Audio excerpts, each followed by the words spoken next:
حضرت فضیل بن عیاض رحمۃ اللہ علیہ ڈاکو تھے. ایک دن گزر رہا تھا تو ایک قاری صاحب آیت پڑھ رہے تھے.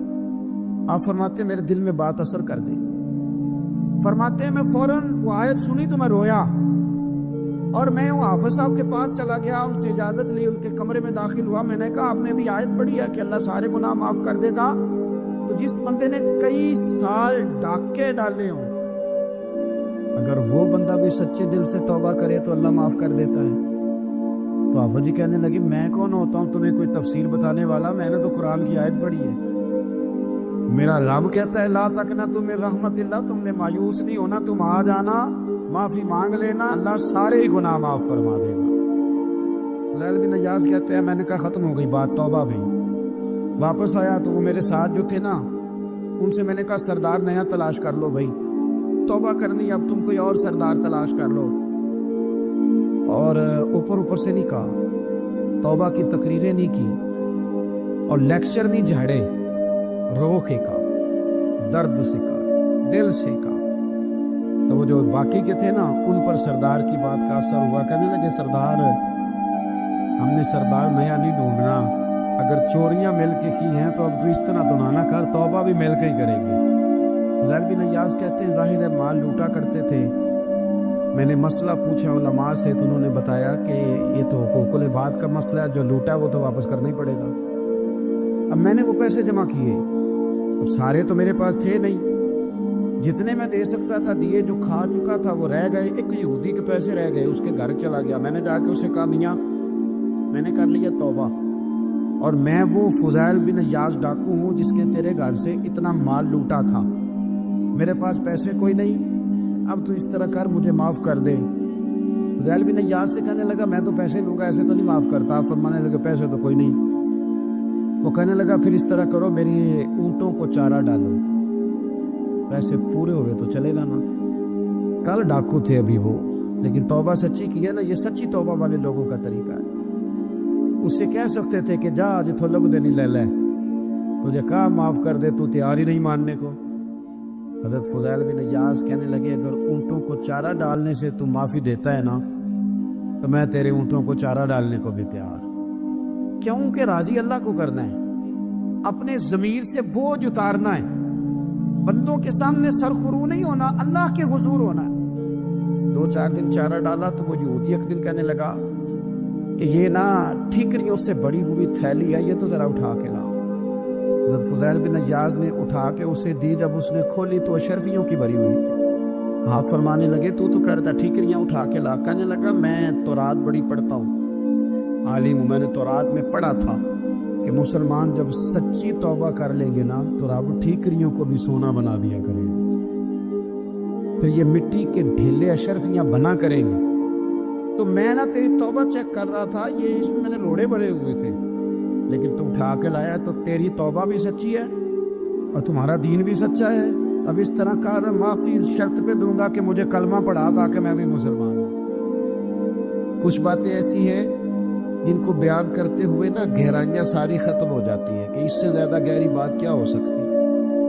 رانائیاں اور رنگ سارے مان پڑ جاتے ہیں کہ اب اس میں جلوے اور کتنے بھرے جا سکتے تھے. ساری انسان کی سوچیں اور وسعتیں اچانک سمٹنے لگتی ہے کہ یار اتنی بڑی بات. یہ ذرا انداز دیکھیے حضور کا بیان کرنے کا. نبی پاک علیہ السلام فرماتے ہیں جب قیامت والے دن اللہ ان لوگوں کو اجر عطا کرے گا نا جن پر دنیا میں مشکلات آتی رہی, تو فرمایا وہ لوگ سوچیں گے کہ یہ تو مشکلات تھوڑی تھی, کاش کبھی زیادہ آ جاتی نا, کاش ہمارے وجود کینچیوں سے کاٹ دیے جاتے. وہ لوگ سوچیں گے, اور وہ بھی سوچیں گے جن پر مشکلات نہیں آئی تھی کہ کاش کبھی ہم بھی اس چکی سے پس کے آتے نا. اس سے زیادہ بھی کوئی اجر ہو سکتا ہے کہ رب کہتا ہے ان اللہ مع الصابرین, جو مصیبت پہ صبر کر دے اللہ اس کے ساتھ ہے. معیت الہی اس شخص کو نصیب ہو رہی. رحمت خداوندی سے کبھی نظر نہ ہٹائیں. آتی رہتی ہیں مشکلات, آتے رہتے ہیں دکھ, ہو جاتی ہیں غلطیاں, کمزور ہے انسان, کر بیٹھتا ہے گناہ بھی, لیکن ایک گناہ میرا ماں پیو ویکھے، ایک گناہ میرا ماں پیو ویکھے تے دیوے دیش نکالا، لکھ گناہ میرا مولا ویکھے تے پردے پاون والا، ڈھال دیتا ہے رحمت کا پردہ، کرم ہو جاتا ہے۔ رحمت الہی سے کبھی توجہ نہ ہٹے، اپنے دل کو ٹھنڈا رکھنے کے لیے، طبیعت کو سکون میں رکھنے کے لیے رحمت۔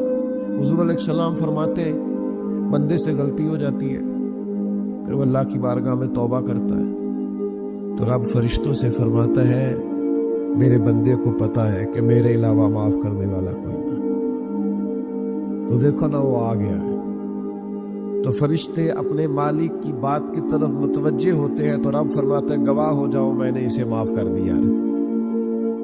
حضور فرماتے ہیں اس بندے سے پھر غلطی ہو جاتی ہے، وہ پھر عرض کرتا ہے مالک بھول گیا تھا، غلطی ہو گئی، خطا ہو گئی، گناہ ہو گیا، تو اللہ فرماتا ہے دیکھا نا میرے بندے کو پتا ہے میرے سوا معاف کرنے والا کوئی نہیں، تو جاؤ گواہ ہو جاؤ میں نے معاف کر دیا۔ حضور فرماتے ہیں تیسری بار پھر غلطی ہو جاتی ہے، یہ پھر آ جاتا ہے، تسی تے میں دسو جڑا 3 باری آوے وہ علاج کی ہے؟ اسی کہنے ہیں تو باز آنا، کہنے ہیں کہ نہیں تو نے ٹھیک ہونا، تو نہیں ٹھیک ہو سکتا، تو نے نہیں باز آنا، تیرا علاج اب جا دوڑ جا، تیرا کوئی حل نہیں۔ حضور فرماتے 6 بار آ گیا، تیسری بار آ کے کہتا اللہ معاف کر دے، تو اللہ کہتا ہے پتہ نا میرے بندے کو میرے علاوہ معاف کرنے والا کوئی نہیں، گواہ ہو جاؤ میں نے اسے معاف کر دیا۔ گویا وہ جب جب آتا رہتا ہے رب تب تب اسے معاف فرماتا رہتا ہے۔ رحمت دا دریا الہی، یہ درویشوں نے جو باتیں کی ہیں بڑی سوچ سمجھ کے کی۔ رحمت دا دریا الہی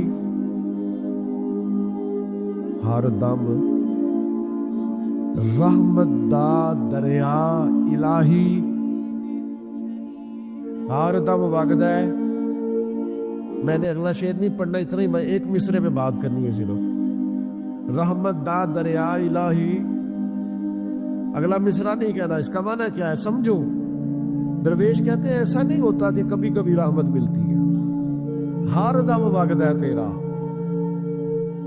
رحمت دا دریا الہی ہر دم، ہر دم ہر دم وگدا تیرا، بس جے بچوں ایک قطرہ بخشے نہ مینوں بھی تے کام بڑھ جاتا ہی۔ دم ہر دم سے بندے کو اللہ کی رحمت ملتی ہے، ہر وقت کرم ہوتا ہے، ہر وقت۔ اس کے لیے تو نہ کسی جگہ کی پابندی ہے، نہ وقت کی پابندی ہے، نہ یہ ہے کہ وہ اس وقت میسر ہے اور معاذ اللہ اس وقت میسر نہیں، نہ اسے اونگ آتی ہے نہ نیند آتی ہے۔ صبح بھی کرم شام بھی کرم، وہ ہر وقت رحم ہی رحم فرماتا ہے۔ اور حضور فرماتے جب اس نے مخلوق بنائی تھی نا اسی وقت اس نے اپنے عرش پہ لکھ دیا تھا لوگوں میرا غضب زیادہ نہیں میری رحمت ہی زیادہ ہے۔ جس نے بنانے سے پہلے کہا تھا بنانے سے کرو شکر کتنا اور فخر کتنا کروں، تیرے کرم نے مجھے فائز المرام کیا اور بنا کے سید عالم کا امتی مجھ کو گناہ سے پہلے ہی بخشش کا انتظام کیا۔ جب حضور کا امتی بنایا تھا نا تو گناہ تو بعد میں کرنے تھے نا، امتی بنا کے بخشش کا بندوبست پہلے کر دیا۔ بخشش کا بندوبست میں زیادہ نہیں کھول سکتا اس بات کو، غلطی بعد میں ہونی ہے، بخشش کا بندوبست پہلے۔ اور حضور فرماتے ہیں رب نے مخلوق بنائی تو یہ لکھ دیا کہ لوگوں یاد رکھنا غضب زیادہ نہیں ہے، رحمت ہی تمہیں کرم ہی زیادہ ملے گا۔ اچھا حضور نہ کئی طریقوں سے اس رحمت کو بیان کرتے، کئی زاویوں سے، کئی مختلف انداز سے اللہ کے کرم کو لوگوں کے سامنے اجاگر کرتے۔ حضور علیہ السلام کے سامنے نا ایک جنگ کا موقع تھا تو ایک عورت کا بچہ گم ہو گیا، یہ نا ساری گھنٹیاں بج جاتی ہیں اگر کوئی بچہ گم ہو جائے. جتنی گھنٹیاں ہوتی ہیں نا، دل کی بھی، روح کی بھی، کانوں کی بھی، ساری گھنٹیاں ہی، مطلب آپ فوری طور پر جو لٹک جاتے ہیں نا زمین آسمان کے بیچ کے، بچہ بڑی دیر سے بیل ہی نہیں رہا، وہ جو ایک وقت ہوتا ہے نا وہ پل صراط پہ گزرتا ہے. یہ آسان ڈاکٹر کہہ دینا رپورٹ کرا لو مجھے فلانی سخت موذی مرض کا ڈر ہے، تو وہ رپورٹ کرانے کے بعد جو اس کے نتیجے کا انتظار ہوتا ہے نا، وہ جو کرب ہوتا ہے وہ خطرناک ہوتا ہے. اب بات کو سمجھیں، انسان کو محسوس ہو کہ میرے جگر کا پارا، میرا ٹکڑا، میرا بیٹا مل نہیں رہا، تو کیفیات کا رنگ اور ہو جاتا ہے. یہ ایک وارفتگی ہے نا، بچے کے ساتھ پیار ہے. ایک جنگ کا موقع تھا، نبی کریم صلی اللہ تعالی علیہ وسلم تشریف فرما ہے، ایک عورت کا بچہ گم ہو گیا. وہ بڑی بے چین ہے، بڑی نڈھال ہے، بڑے کرب میں ہے، تڑپتی ہے، کبھی ادھر بھاگتی، کبھی ادھر بھاگتی، کبھی اس سے پوچھتی، کبھی اس سے سوال کرتی، تلاش رہی ہے اپنے بچے کو. تو یہ سارا منظر، یہ ساری تصویر لوگوں کی آنکھوں کے سامنے، تو اس کرب کو ہر شخص محسوس کر رہا تھا، اس کی کیفیت کو ہر آدمی اپنی آنکھوں سے دیکھ رہا تھا. اللہ کے حبیب علیہ الصلوۃ والسلام نے اس وقت جب لوہا پورا گرم ہو گیا، ذہن پورے تیار ہو گئے، تو محبوب نے ایک مسئلہ سمجھایا. حضور فرمانے لگے بتاؤ نا، اگر اس خاتون کو اس کا بچہ مل جائے، جتنی تڑپ رہی ہے، تو کیا اس بچے کو آگ میں ڈال دے گی؟ وہ کیفیت سارے دیکھ رہے تھے، مشکات میں حدیث موجود ہے. عرض کی یا رسول اللہ، سوال ہی نہیں پیدا ہوتا. اس کا جو درد ہے، اس کی جو تڑپ ہے، اس کی جو کیفیت ہے، وہ تو کچھ اور بتا دیتی ہے. تھوڑی دیر کے لیے بچھڑ گیا ہے تو اتنی تکلیف میں ہے، تو کجا یہ کہ وہ آگ میں جلا دے. جب ذہن یہاں تک تیار ہو گئے، لوگوں کا ذہن یہاں تک تیار ہو گیا، تو اب میرے کریم محبوب کی آنکھوں میں آنسو آئے. اب حضور نے رحمت الہی کا جھونکا لوگوں کو دیا. کریم فرمانے لگے جتنا یہ اپنے بچے سے پیار کرتی ہے نا، رب کریم اس سے بڑھ کر اپنے بندے سے محبت فرماتا ہے. بس یہاں بات محبوب نے بند کر دی، یعنی فرمایا کھولتے رہنا. معنی کیا ہے کہ اگر یہ نہیں نا دوزخ میں پھینکنا چاہتی اپنے بچے کو، تو رب بھی اپنے بندوں کو سزا نہیں دینا چاہتا، وہ بھی انہیں دوزخ میں جلانا نہیں چاہتا، وہ بھی انہیں سزائیں دینا نہیں چاہتا.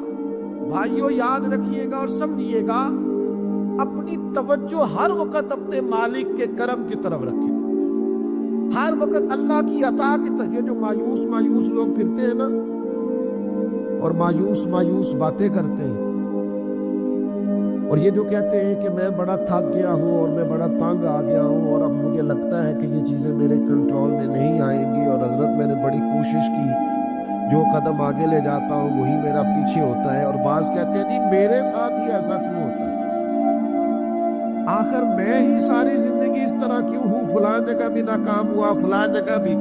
او میرے بھائی، جس طرح کا انسان گمان کرتا ہے، رب بھی اسی طرح کا معاملہ فرماتا ہے. تیری طبیعت ہی نہیں بن پا رہی کہ تو رحمت کی طرف متوجہ ہو، تیرا خیال ہی نہیں بن پا رہا کہ اس کے کرم اور عطا کی طرف تیرا دھیان جائے. تو نے اپنے اوپر مایوسیاں پوری طرح طاری کر لی ہے. بندہ مومن کبھی اپنے رب سے مایوس ہو سکتا؟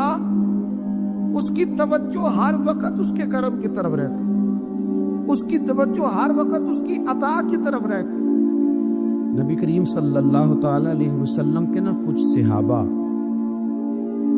اللہ کی محبت کے شوق میں حضور کی بارگاہ میں حاضر ہوئے. انہوں نے آ کے عرض پتہ کیا کیا، عرض کرنے لگے یا رسول اللہ صلی اللہ تعالی علیہ وسلم، سالوں بیت گئے ہیں سجدے کرتے ہوئے، حضور سالوں بیت گئے ہیں تسبیح پڑھتے ہوئے، سالوں بیت گئے کہتے ہوئے کہ سبحان اللہ وہ پاک ہے.